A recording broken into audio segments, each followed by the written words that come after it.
नमस्कार दोस्तों, स्वागत है आपका आपके अपने चैनल हंग्री स्पिरिट्स में। हंग्री स्पिरिट्स देख रहे सारे दर्शकों का मैं अंजू शर्मा दिल से स्वागत करती हूं।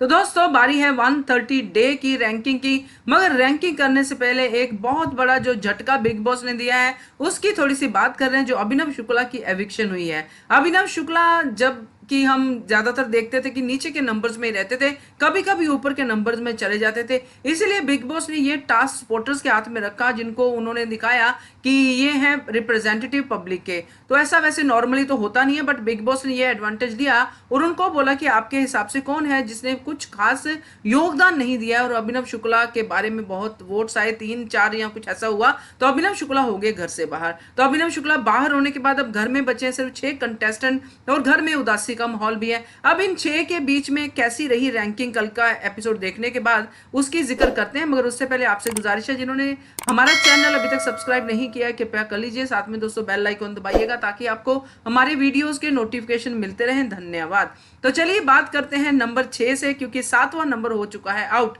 तो नंबर 6 पे हम रखते हैं देवलीना को। देवलीना भट्टाचार्य शायद अब अजीब ही कुछ हो रही हैं, क्योंकि एक तो उनकी अपनी गेम नहीं है, कहीं ना कहीं उनके चेहरे से उनके बातों से ऐसा लग रहा है कि वो एजाज की प्रॉक्सी हैं, तो इतना ज्यादा इंटरेस्ट लेती हुई नहीं दिखाई देती हैं। उनका रोना भी अब नकली लगना शुरू हो गया कि क्यों, किस बात पे वो एकदम से रोना शुरू हो जाती हैं, क्या चक्कर है, क्या वो प्रॉक्सी करके थक गई हैं। तो उनकी परफॉर्मेंस की बात करें तो कुछ खास उनकी परफॉर्मेंस कल भी नहीं दिखाई दी और डरी हुई दिखी। जब बातें हो रही थी कि अंदर सपोर्टर्स की डिस्कशन चल रही थी कि किसको बाहर निकालना है, तो बाहर वो डरी भी दिखी, रिलैक्स भी दिखी। एक तरह से कह सकते हैं कि उनको था कि अगर निकल भी जाती हूँ तो कोई ऐसी बात नहीं है, मगर डर इसलिए लग रहा होगा कि बाहर जाऊंगी तो जो बाहर से सवाल होंगे मेरे साथ कि ऐसी गेम नहीं खेली जैसे एजाज खेलते थे, तो उसका भी था। तो मिला जुला रिएक्शन उनकी शक्ल पे दिख रहा था। तो देवलीना को हम रखते हैं नंबर 6 के ऊपर।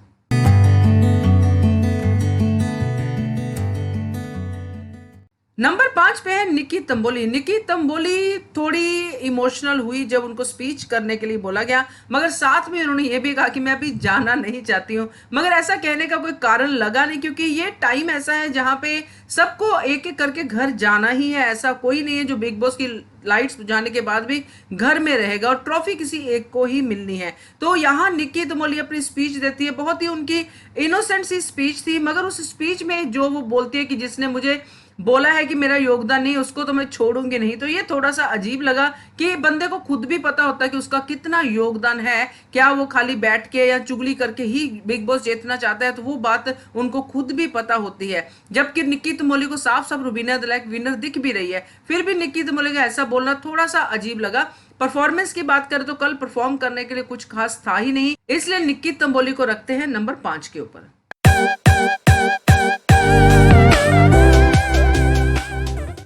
नंबर 4 पे है दोस्तों अली गोनी। जी हाँ, अली गोनी की अगर हम बात करने जाए तो कल अली गोनी जिस तरह से इमोशनल हो रहे थे अभिनव शुक्ला के जाने के बाद, जो जो बातें हो रही थी, इवन जब टास्क हो रहा था अंदर, वहां बाहर बैठे कंटेस्टेंट के साथ जो डिस्कशन हो रही थी, वो भी अली गोनी उसमें पार्टिसिपेट करते हुए नजर आए। मगर सेकेंडरी पार्टिसिपेशन था उनका, बातों पे जवाब था। और जैसे जैस्मिन के साथ भी उनके काफी सारे सीन्स हमने देखे हैं बीच में, जब वो रुबीना के साथ जैस्मिन की जो सुलह कराते हुए दिखाई दिए, खुद लेटे हुए थे मगर बाहर से जैस्मिन को समझा के गए थे कि तू इतने नेगेटिव मत कर। तो वो थोड़ा सा लगा कि ये रिश्ते संभालने में लगे हुए हैं, गेम की इनको इतनी ज्यादा परवाह नहीं है, या फिर एक तरह से कह सकते हैं कि यही इनकी गेम है कि इस तरह रिश्ते संभालते संभालते मैं एंड तक पहुंच जाऊं। और ये भी कहीं ना कहीं सोच के ऐसा लग रहा है कि कहीं ना कहीं अपने आप को जीतने का कंटेस्टेंट ये भी नहीं मान रहे हैं। तो अपने आप को जो जीतने की उसमें नहीं सोचता है, तो वो फिर क्या करेगा ये मैं नहीं कह सकती आप लोगों से, क्योंकि अली के फैंस बहुत हैं, अली को बहुत पसंद कर रहे हैं। मगर ये जरूरी है कि जो भी कंटेस्टेंट गेम में होता है वो जीतने के लिए खेले, सपोर्ट करने के लिए नहीं, जीतने के लिए। तो अली गोनी को रखते हैं नंबर 4 के ऊपर।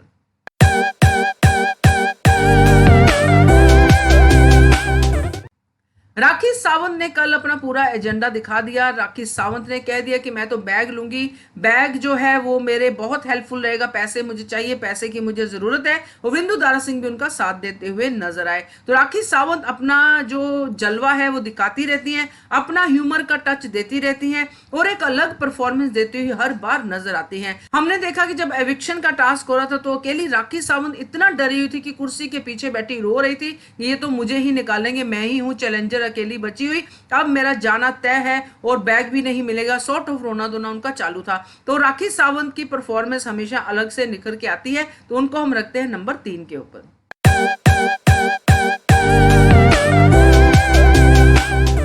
नंबर 2 पे आ गए दोस्तों राहुल वैद्य। राहुल वैद्य ने कल काफी समझदारी की बातें कही हैं। एक तो उन्होंने पहले तोशी से पूछा कि आपने निकी को क्यों किया, तो निकी को करके आए तोशी को थोड़ा सा उन्होंने सुनाया कि ऐसा नहीं होता है, उनको समझाया गेम के बारे में। बट तोशी एक अलग ही तरीके से चल रहे हैं, उनके स्पोर्टर हैं, बट थोड़ा उनका डिफरेंट स्टाइल ऑफ प्ले है, तो वो अलग है। बट यहाँ राहुल वैद्य जब अभिनव शुक्ला चले जाते हैं तब भी उस टाइम पे भी उन्होंने बहुत अच्छा रोल प्ले किया, बहुत अच्छी अच्छी बातें की। फिर रुबीना दिलैक के साथ भी किचन में बहुत बढ़िया बढ़िया तरीके से उन्होंने चीजों को सुलझाया, जो पहले था जो अब था, उनकी ग्रोथ की प्रेज भी की। तो इस तरह से राहुल वैद्य काफी अच्छे से प्लेयर बन के सामने आ रहे हैं और आते हैं नंबर 2 पे।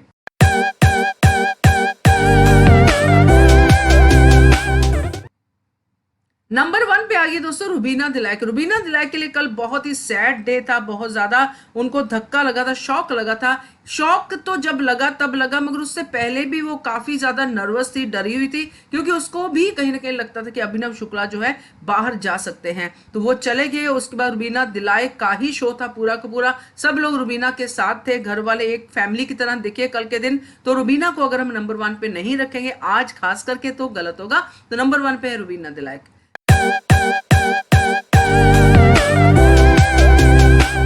ये थी दोस्तों हमारी 130 डे की रैंकिंग। कैसी लगी आपको, वीडियो के नीचे कमेंट करके बताइएगा। देखते रहिए channel hungry spirits. Thank you so much. Subscribe to our channel by clicking the subscribe button. Click the bell button and enjoy the latest uploads from our channel.